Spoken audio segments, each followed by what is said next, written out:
The plant in front of you, you will not believe me. I got it 3 months back with one cutting. It has grown or it has become a very big unmanageable plant in my water. If you want, you can continue growing them in water. But for me, I don't have a bigger container and I wanted to grow it in a soil because I want it to bloom. This is heartleaf, large shape philodendron. If you want it to bloom, then you have to do certain things which I'm going to reveal at the end of the video. So stay tuned. For growing philodendron large shape or any philodendron, make sure that your soil has majority of moisture retaining component. Means you have to use rice husk or cocoa chunk or cocoa peat, and 10 to 20% you can keep garden soil, and in that you can use 30% of vermicompost or cow dung manure. If you want, you can add little bit of sand as well. So proportion should be lesser garden soil, then sand, more cocoa peat, and then one fourth of entire material, the compost or any manure. Now I already have one pot in which I am growing this plant.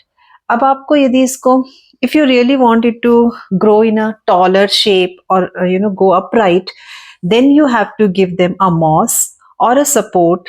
Any kind of support is fine.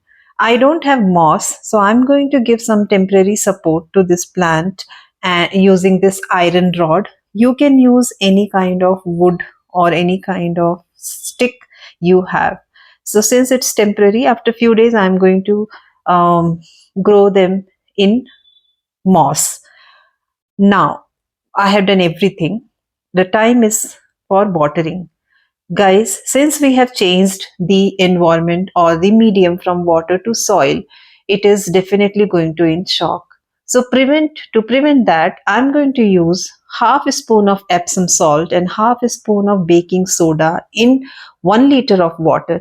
Remember that Epsom salt is not advisable for philodendron. Only when it is needed, need basis you can use, and whenever you are using, dilute it thoroughly. Means in 1 liter you can use half a spoon of Epsom salt. In normal situation, other plant ke liye you can use 1 spoon, but for this use half a spoon. And it is a very good medium for making the plant away from shock or recover from the shock.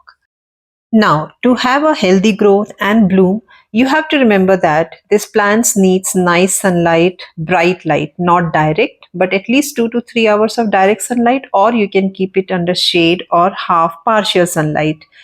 Give them a moss and fertilize every month with NPK 19-19-19 or 20-20-20, except for winter. Winter is the dormant time where that time plant sleeps.